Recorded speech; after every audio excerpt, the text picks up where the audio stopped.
নমস্কার বন্ধুরা, আজ আমি তোমাদের জন্য এনেছি একদম রেস্তোরাঁ স্টাইলের তৈরি হারা ভরা ভেজ কাবাব।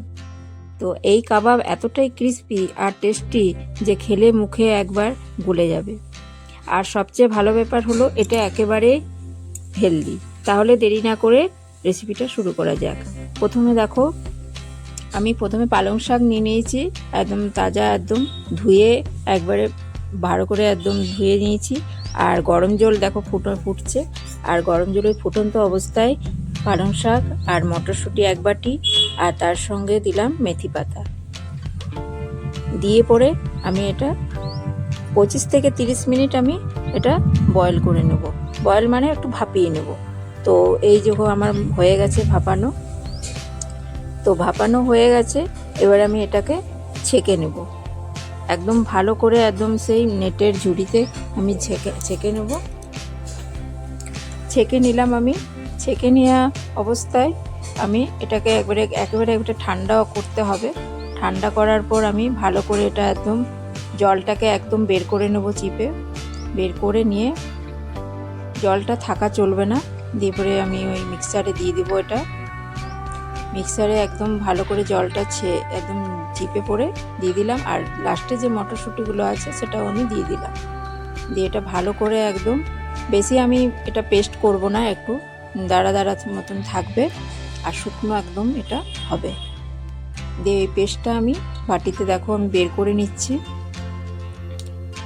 ভালো করে এটা বের করে একদম নিয়ে নিলাম। এবারে আমি দেখো এগুলো আমি এই ভেজগুলো আমি দেব। প্রথমে দেখো কড়াই বসিয়ে আমি তেল দিয়ে নিলাম।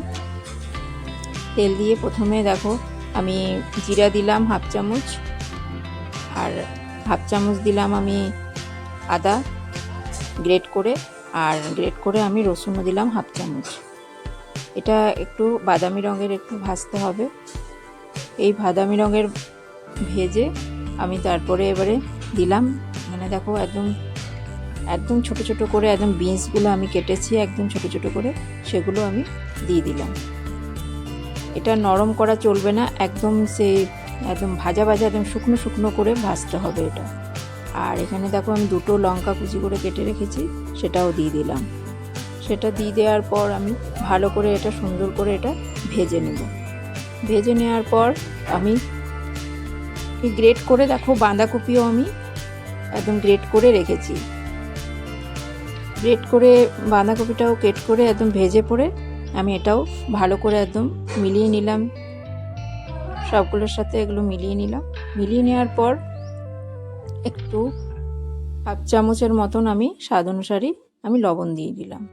লবণ দেওয়া অনুযায়ী আবার আমি এটা নেড়ে ভালো করে মিলিয়ে নিলাম একটু।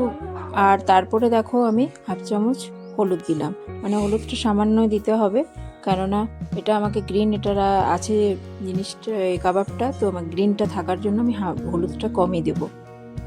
দিয়ে একটু ঢাকা দিয়ে আমি এটা ফ্রাই করতে থাকবো। ফ্রাই করার পর দেখো এটা ঝরঝরে একদম হয়ে গেছে ভাজা। আর যেটা পালং শাক আর মটরশুঁটিটা আমি করে রেখেছিলাম পেস্ট, সেটাও দেখো আমি দিয়ে দিলাম। সেটার সাথে ভালো করে এগুলো ভাজাগুলো আমি একদম মিলিয়ে পরে এটা একদম ভেজে নিচ্ছি, উল্টে পাল্টে একদম ভালো করে ভেজে নিচ্ছি। এটা ভালো করে একদম এটার যে একটা পালং শাকের একটা গন্ধ থাকে সেটা যেমন চলে যাবে, এরকম করে এটা নেড়ে চেড়ে ভালো করে ভাজতে হবে। তো এখানে দেখো আমি দিয়েছি একটুখানি, মানে ঝাল না, এটা কাশ্মীরি লঙ্কা আছে, একটু কালারটা ভালো করে আনার জন্য। ভালো করে এটা আবার দেখো এটা আবার মিলিয়ে নিলাম লঙ্কার সাথে মেলানো হয়ে যাওয়ার পর আবার একটুখানি আমি ঢেকে দিলাম। ঢেকে দেওয়ার পর দেখো এটা একবারে আমার ভাজা হয়ে গেছে। আর একটুখানি লাস্টে আমি চিনি দিয়ে দিলাম। চিনি দেওয়ার পর দেখো আমি এখানে ভালো করে একটা বলে আমি ঢেলে নিলাম। একদম ঠান্ডা যখন হয়ে যাবে একেবারে, তখন 2 চামচ দেখো বিস্কুটের গুঁড়া দিয়েছি, আর 2 চামচ দেখো কর্নফ্লাওয়ার দিয়েছি, একটু গোলমরিচ দিয়েছি, আর হাফ চামচ দিয়েছি আমি মিট মশলা, আর একটু দিয়েছি সাদা তিল। সাদা তিলটা থাকলে আমাদের মুখে একটু লাগবে, স্বাদ ভালো লাগবে, ওই জন্যই দেওয়া। আর ভালো করে দেখো এটা ভালো করে এটা মেখে ভালো করে একদম স্মুথ করে এটা মেখে নিলাম। আর তোমাদের যদি এটা যদি দেখো আমার দেখো 2 চামচ বিস্কুট গুঁড়ার এতেই আমার হয়ে গেছে বাইন্ডিংটা। আর যদি বাইন্ডিংটা ভালো করে যদি এটা না হয়ে থাকে তো আরও একটু বেশি করে দেবে। কর্নফ্লাওয়ারটা দিলে কি বাইন্ডিংটা ভালো হয়। এবারে আমি দেখো এটা আমার মাখা হয়ে গেছে। মাখা হয়ে যাওয়ার পর আমি ভালো করে যেরকম সাইজের করতে পারো, ছোট বড় নিজের আন্দাজ মতো করে ভালো করে গোল করে আর হাতের তালুতে নিয়ে পরে একদম হালকা করে প্রেস দিতে হবে।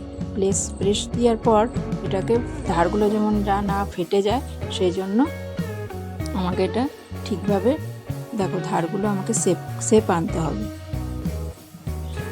এক একটা করে আমি সব এগুলো দেখো করে নিচ্ছি। আমার ধারগুলো ফেটে যাচ্ছে না আমার।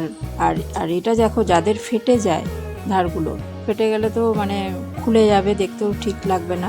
তো সেই জন্য আমি দেখো হাতে একটু কর্নফ্লাওয়ার নিয়ে আমি ভালো করে যেমন এটা শেপটা ঠিক হয় ধারগুলো, তাদের জন্য বলছি তারা একটুখানি এটা একটা সিক্রেট একটা রেসিপি ধরো। তো এটা আমি দিয়ে পরে বাইন্ডিংটা ভালো করে আবার এটা দেখো কাবাবটা শেপ করে ভালো করে ঠিক করে নিয়েছি। আমার সবগুলো হয়ে গেছে গড়া কাবাব। আর লাস্টে দেখো আমি কি করলাম, এখানে একটা করে কাজু আমি বসিয়ে দিলাম মাঝখানে। এটা দেখতেও ভালো লাগছে আর খেতেও তো অসাধারণ লাগবে। সব দেখো আমি এক একটা করে সবগুলোতে আমি বসিয়ে নিলাম। বসিয়ে নেওয়ার পর দেখো আমি ফ্রাই প্যানে একটা তেল নিয়ে পরে, বেশি আমি তেল দেবো না, এর কেন এটা আমি স্যালো ফ্রাই করব, তো এই জন্য আমি তেলটা দেখো কমই নিয়েছি। তেলটা একটু একটুখানি ভালো গরম হওয়ার পরে আমি দেখো এক একটা করে এগুলো আমি ছেড়ে দেবো। যে দিকটা কাজু দেখো নেই সেই দিকটাই ভাবেই আমাকে ভাজতে হবে। এক একটা করে উল্টে আমি দেখো ভাজা হয়ে গেছে এক পিঠটা। আর যে দিকটা কাজু আছে সেদিকটা আমাকে কম ভাজতে হবে, না তো কাজুগুলো কালো হয়ে যাবে। কাজুগুলো কালো হয়ে যাবে, তো আমাকে এটা ভাজতে হবে সেরকম একটু সময় রেখে কম একদম লো ফ্লেমে না ভাজতে হবে। ভাজা হয়ে গেছে আমার, ভাজা হয়ে গেল। কাজুগুলো দেখো আমার একদম বাদামি রঙের হয়েছে, বেশি আমি ভাজিনি। ওই পিঠটা যেমন ভাজা যতটা পারো ভেজে নেবে, কিন্তু পরেরটা যেটা কাজুরটা থাকবে সেটা ভাজবে কম। এক একটা করে সব আমি উঠিয়ে নিলাম। দেখো আমার রেসিপিটা তৈরি হয়ে গেছে। এবার ভিডিওটা ভালো লাগলে লাইক, কমেন্ট আর শেয়ার করতে ভুলবে না। আর চ্যানেলটি সাবস্ক্রাইব করে পাশে থেকো নতুন নতুন রেসিপি আপডেট পেতে। নমস্কার।